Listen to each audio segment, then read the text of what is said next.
ومن أراد أن يكون مثلهم يسلك الطريق الذي سلكوه، يتعلم علم الدين بقدر الكفاية. kabajamtoota hordoftoota keenya kutaawwan tokkoffaa lammaffaa fi sadaffaa seenaa Sheek Abdullaahi Hararii nama biyya Harariititti dhalatee akkasuma mootiyyuu ilmii diin facaasaa ture maal jedha seenaan isaanii akkasuma mootiyyuu namoonni ilaalcha akkamii isaaniif qaban waan jedhu wajjin ilaallee turre namoonni viidiyoowwan kanneen hin laalin duuba deebi'aatii yuutuuba biyya hijiraa yookaan chaanaala biyya hijiraa jedhu sarchii godhatanii laaluu dandeessu. Yuutuubii kanaan seenaawwan mashaayikoota biyya keenyaa akkasuma manzuumaa garaagaraa kan isinii dhiyeessinu ta'a. Yuutuubni kun cinaa miiliyoona hordoftoota qabaa jechuudha. Kanaaf hordoftoonni keenya hundumti isaanii warri Nuuranaa Huseen jaalatan, warri Faaruu Baaroo Nuuranaa Huseen jaalatanii fi manzuumaa garaagaraallee feetan garanumaan yuutuuba keenya hordofaa isiniin jenna.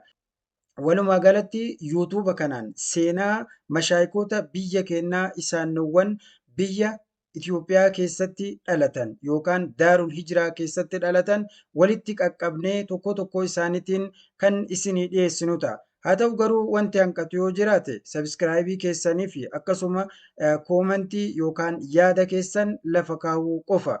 Maarree yuutuubii kana guddisuudhaaf jajjabeessuudhaaf miiliyoona akka seennuuf jecha yuutuuba keenya sabiskiraayibii godhaa akkanuma mootiyyuu gara fuula duraatitti akka deemnu sheer walii gochuu hin irraanfatina yaada yookaan mootiyyuu komii yoo qabaattan koomentii jala kaayuu dandeessu. Kabajamtoota hordoftoota keenya seenaa kutaa tokkoffaa fi lammaffaa akkasuma sadaffaa keessatti waa'ee Sheek Abdullaahi Hararii eessarraa ka'anii eessa akka dhaqan nama akkamii akka ta'an hawaasa biratti ilaalchi akkamii akka jiru biyya keenya keessatti mootiyyuu maqaa maaliin akka waamamanii fi maaltu nama kanarratti taasifamaa ture akkanuma mootiyyuu biyya ormaa ergii deemanii maal hojjetan waan jedhu gaggabaabsinee viidiyoo darban keessatti isiniif ibsuu yaallee jira. Namoonni carraa seenaa tokkoffaa lammaffaa sadaffaa hin caqasin viidiyoowwan darban keessa deebitanii caqasuu dandeettuu isiniin jenna. Har'a yaada xumuraa kutaa afuraffaa kan goolabaa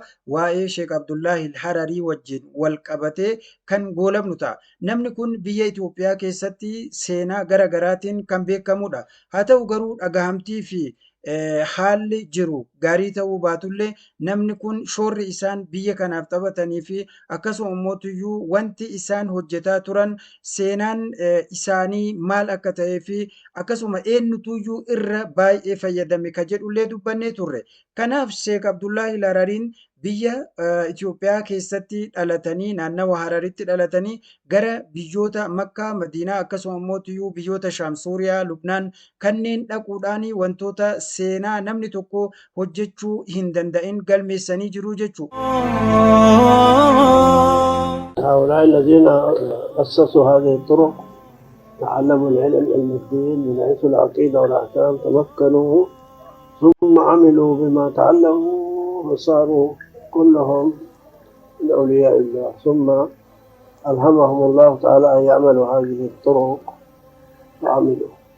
ومن أراد أن يكون مثلهم يسلك الطريق الذي سلكوه، يتعلم علم الدين بقدر الكفاية ثم يعمل يغلب نفسه ويقهر نفسه.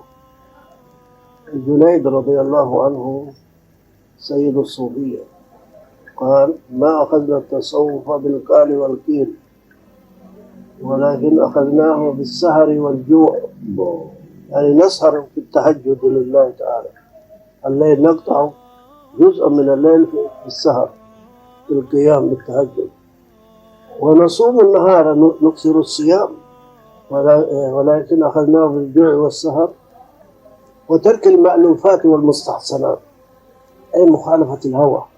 قال: بهذا نحن أخذنا التصوف، ما أخذناه قال فلان. Sheek Abdullaahi Harariin seenaa guddaa fi wantoota namni Habashaa kamiyyuu hojjechuu hin dandeenye biyya ormaa keessatti hojjetanii jedha seenaan. Sheek Abdullaahi Harariin barsiisuu akkasuma mootiyyuu yeroo isaanii hadiisa, tafsiira ilmiiwwan rabbiin isaanii kenne kan mazhaboota afran irratti rarra'u hundumaa barsiisuun namoota biyya Suuriyaa keessa jiran akkanuma ammootiyyuu biyya Lubnaan keessa jiran warra karaa diin rabbii akka isaan qabatan godhan keessaa isheen nama tokko jechuudha. Kanaaf sheekonni hojii isaanii keessatti waa hedduu hojjetanii jiru.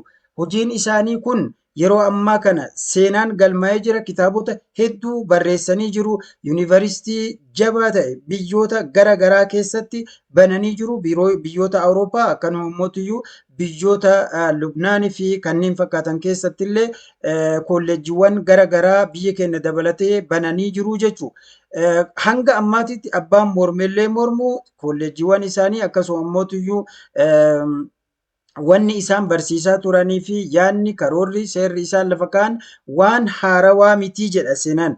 Wanni isaan hojjetaa turanii wantootuma ulamaa'onni biyya keenyaa hojjetaa turan. Namni kun biyya keenya keessatti baratee akkasuma naannawa Jimmaa, naannawa Arsii, naannawa Harar, akkasuma naannawa Sumaalee, naannawa kanarraa ilmiiwwan fuudhan malee ilmiin isaan haarawa biyya ambaatii fuudhanii barsiisaa turanii jiru jechuudha. Kanaaf qabeenyi biyya keenyaa biyya ormaa deemanii dandeettii fi beekumsa asitti argatan san biyya ambaatitti beeksisanii jechuudha. Tokkoffaa Sheek Abdullaahi Hararii Habashii jechuudhaan biyya keenya waamsisanii jiranii jechuudha. Mashaayikoonni biyya keenyaa irra jiran isaanii yookaan irra guddoon isaanii biyya Saudi Arabiyaa keessallee kan ta'an tafsiira akkanuma ammootiyyuu harama keessallee ta'anii kan barsiisaa turan mashaayikoota jajjaboo fi gurguddootu jira jechuudha.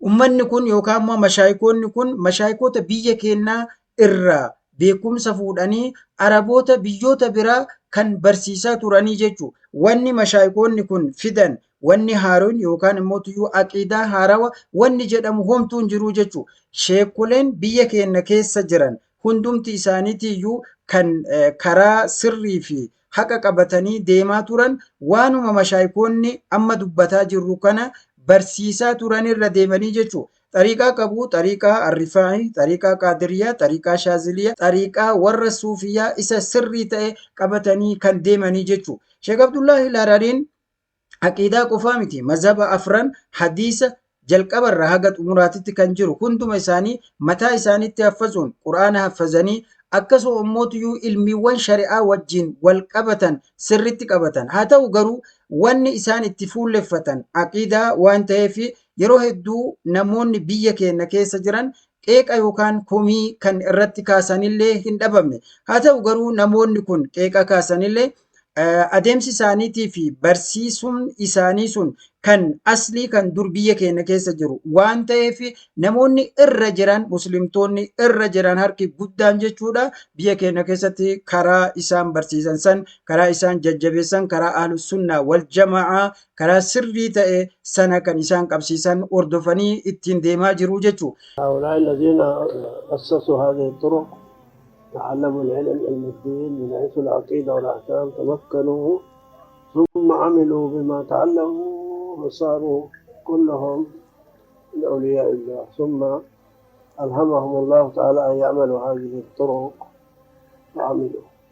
ومن أراد أن يكون مثلهم يسلك الطريق الذي سلكوه يتعلم علم الدين بقدر الكفاية. Shayni wanni hubatamuu qabu min ahlil karaamaat warra karaamaan yookaan immoo karaamaa guddaa qaban keessaa Sheek Abdullaahi Harariin nama tokko jechuudha. Kana jechuun nuti warri biyya sana dhaqee mashaayikoota kana arge ijaan ragaa har'as borus waan baanuuf jechuudha. Kana jechuun seenaan nama kana seenaa ilmiin guutame seenaa duniyaa wajji lafa bu'uu osoo hin ta'in seenaa akkaan guutamedha.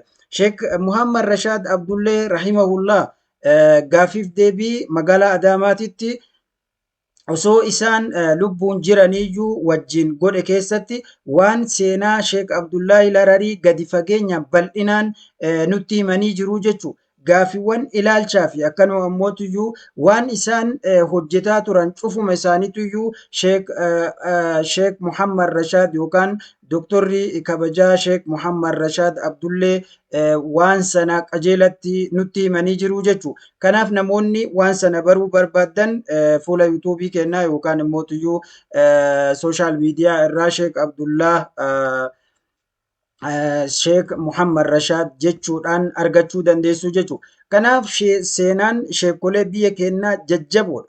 Sheek Muhammad Rashaad Abdullee kan amma maqaa kaafne kuni kitaaba afaan Oromootitti jijjiiruu isaanii uummanni Oromoo hundumtuuyyuu beekaa jechuudha. Ani dhaamsi kun kan gochaa jiru warra afaan Oromoo dhagahaniifi jechuudha. Kanaaf sheekoleen kun sheekolee seenaa guddaa qabanidha. Sheek Abdullaahi Harariin biyya Habashaa irraa ka'anii biyyoota amma waliin dubbanne kana hunda dhaqanii seenaa guddaa galmeessanii jiru. Mashaayikoonni akkanaa fakkeenyaaf biyyoota ambaa irraa dhufanii seenaawwan gurguddoo akkanaa mashaayikoonni galmeessan. Ani dhaabbataan biyya kana keessatti hedduu beekuu baadhullee kan biyya ambaa dhaqanii kenna beekumsaa fi dandeettii isaanii uummata biyya sanii barsiisuun akkanuma ammootiyyuu uummata biyya sanii akka isaan beekumsa irraa argatanii fi wallaalummaa irraa bahan warra taasisan keessaa mashaayikoonni amma dubbanne kun isaan tokko. Kanaaf Sheek Abdullaahi Harariin akka uummanni yookaan immootiyyuu akka diinni yookaan immootiyyuu namoonni faallaa isaanii dhaabatan jedhan osoo hin ta'in Sheek Abdullaahi Harariin karaa sirrii Ahlussunnaa wal Jama'aa nama qabatanii fi akkasuma amantiin Habashii jedhamu gonkumaa akka hin jirree fi maqaa isaanii Sheek Abdullaahi Habashii nama Habashaarraa dhufe hundumaanuu Habashii biyya Arabaa waan jedhuuf moggaasni maqaa kanarraa ka'eetii isaanitti maxxanfame. Aqiidaan Ahbash jedhamtu wanti tokkollee homtuun jiru wanti isaan barsiisaa turan waan mashaayikoonni keenya kana dura barsiisaa turan waan ta'eefi kanaaf mashaayikoota biyya keenyaa qadrii isaanii qiimaa isaanii hanga isaanii beenee haa kabajnu. Aalima kabajuun yeroo hundumaayyuu barbaachisaa fi dirqama waan ta'eef maaliif jennaan namoonni kun warasatul anbiyaa rasuuli rabbi alayhi salaatu wassalaam jedhanii jiru jechuudha. الذين أسسوا هذه الطرق تعلموا العلم علم الدين من حيث العقيدة والأحكام تمكنوا ثم عملوا بما تعلموا وصاروا كلهم من أولياء الله ثم ألهمهم الله تعالى أن يعملوا هذه الطرق وعملوا. ومن أراد أن يكون مثلهم يسلك الطريق الذي سلكوه يتعلم علم الدين بقدر الكفاية